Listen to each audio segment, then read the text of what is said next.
हरि ओम. नृसिंह नवरात्र विशेष आज जाणून घेऊयात एका नृसिंह मंदिराविषयी.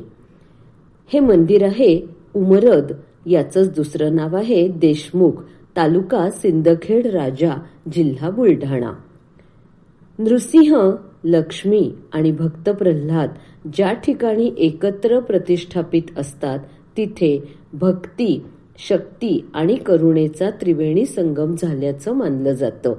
संपूर्ण महाराष्ट्रात या 3 मूर्तींची एकाच ठिकाणी प्रतिष्ठापना असलेली जी प्रमुख मंदिरं आहेत त्यातलं सातारा जिल्ह्यातील कोळे इथलं ज्वाला नृसिंह मंदिर, कोल्हापूर जिल्ह्यातील सांगवडे आणि बुलढाणा जिल्ह्यामधलं आजचं जे आपण पाहणार आहोत ते उमरद अर्थात देशमुख या स्थानांचा या मंदिरांच्या यादीमध्ये समावेश केलेला आहे. उमरद इथलं हे जे मंदिर आहे हे सुमारे 800 वर्ष प्राचीन आहे आणि या संपूर्ण जिल्ह्यातील असंख्य भाविकांचं हे श्रद्धास्थान आहे. आणि इथलं वैशिष्ट्य असं की इथं नृसिंहाचं सौम्य आणि प्रसन्न रूप पाहायला मिळतं. आपल्या भारतीय संस्कृतीमध्ये आणि विष्णू पुराणामध्ये भगवान विष्णूंचे दशावतार वर्णन केलेले आहेत. नृसिंह अवतार हा त्यातला 4था अवतार. हा अत्यंत वैशिष्ट्यपूर्ण आणि प्रभावशाली मानला जातो. सामान्यतः नृसिंहाचं नाव घेतलं की आपल्या नजरेसमोर उभं राहतं ते त्यांचं उग्र रूप. कारण मुख सिंहाचं आणि ते सुद्धा क्रोधायमान, अक्राळ विक्राळ असं म्हणजे जबडा फाकवून असा तो सिंह आणि त्याचे ती धारधार नख, हे सगळं खरं म्हणजे भय निर्माण करणारं असंच रूप आहे. हिरण्यकश्यपूचा वध करण्यासाठी खांबातून प्रकटलेले आणि नखांनी हिरण्यकश्यपूचं पोट फाडणारे, क्रोधाने लालबुंद डोळे असलेले भगवान नृसिंह असं हे त्यांचं सर्वसामान्यपणे वर्णन केलेलं किंवा चित्रामध्ये जे आपल्याला रूप पाहायला मिळतं हे नक्कीच थरकाप उडवणारं, अंगावर शहारे आणणारं असं रूप आहे. परंतु जेव्हा या उग्र रूपासोबत आदिशक्ती महालक्ष्मी आणि परमभक्त प्रल्हाद यांचं दर्शन घडतं तेव्हा त्या मूर्तीशास्त्रातून आणि धार्मिक भावनेतून भक्ती, शक्ती आणि करुणेचा संगम होतो अशी आपली मान्यता आहे. धार्मिक ग्रंथानुसार हिरण्यकश्यपूचा वध केल्यानंतर सुद्धा भगवान नृसिंह यांचा क्रोध हा काही केल्या शांत होईना. त्यांचा क्रोध इतका प्रचंड होता की संपूर्ण ब्रह्मांड त्यांच्या गर्जनेनं थरथरत होतं. पृथ्वी दोलायमान होत होती आणि अशा वेळी देवांनी माता लक्ष्मीला प्रार्थना केली की माता लक्ष्मी, आपण यावं आणि भगवंतांना शांत करावं. माता लक्ष्मी नृसिंहासमोर प्रकट झाली तेव्हा तिच्या करुणामयी स्पर्शानं आणि दृष्टीनं भगवान नृसिंहांचा क्रोध मावळला आणि याच शांत स्वरूपाला लक्ष्मी नृसिंह असं म्हटलं जातं. आणि शिवाय याच्या जोडीला भक्त प्रल्हाद ज्याच्या अढळ श्रद्धेसाठी भगवंतानं अवतार धारण केला तो प्रल्हाद जेव्हा चरणाशी किंवा मांडीवर विराजमान असतो तेव्हा ते रूप प्रल्हाद वरद म्हणून ओळखलं जातं.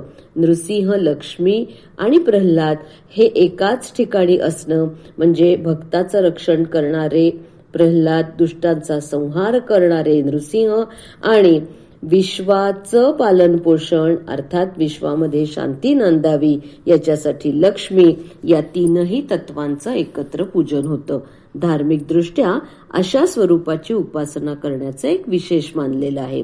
ज्या घरांमध्ये किंवा ज्या स्थानांमध्ये नृसिंह, लक्ष्मी आणि प्रल्हाद हे एकत्र पूजले जातात तिथं भीतीचा नाश होऊन अभय प्राप्त होते अशी पण मान्यता आहे. उमरद गावाच्या मध्यवर्ती ठिकाणी असलेलं हे मंदिर उंच जोत्यावर बांधलेलं आहे. मंडप खुला, सभामंडप, अंतराळ आणि गर्भगृह अशी या मंदिराची रचना आहे. अर्धखुल्या मंडपाच्या समोरील भागामध्ये तुलसी वृंदावन आणि त्या शेजारी असलेल्या चौथऱ्यावर शिवपिंडी आणि नंदीची मूर्ती आहे. सभामंडपाच्या प्रवेशद्वाराच्या उंबरठ्यावर कीर्तिमुख आणि काही शिल्प कोरलेली आहेत. या प्रवेशद्वारातून मंदिराच्या बंदिस्त सभामंडपात प्रवेश केला जातो. सभामंडपात 4 दगडी स्तंभांच्या मध्यभागी जमिनीवर रंगशिळा आहे. अंतराळाच्या दर्शनी भिंतीवर देवकोष्टकं आहेत. अंतराळाच्या असलेल्या गर्भगृहाच्या प्रवेशद्वाराच्या द्वारशाखांवर गंगा, यमुना आणि द्वारपाल अशी शिल्प कोरलेली आहेत.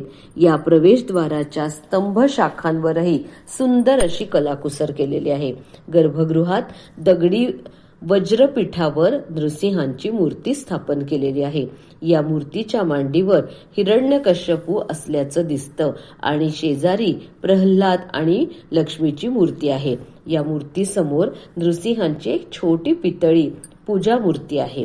गर्भगृहावर 3 टप्प्यातील शिखर आहे. रंगकाम केलेल्या या शिखरावरील देवकोष्टकांमध्ये विविध देवदेवतांच्या मूर्ती आहेत.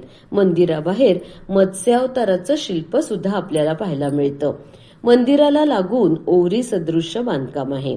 मंदिराच्या आवारात समोरच्या बाजूला एक जुनी बारव आहे. या बारवेमध्ये उतरण्यासाठी 4ही बाजूनी दगडी पायऱ्या आहेत. पूर्वी या बारवेतील पाण्यानं गर्भगृहातील मूर्तींना स्नान घातलं जात असं. या बारवेच्या काठावर 3 देवकोष्टकं आहेत.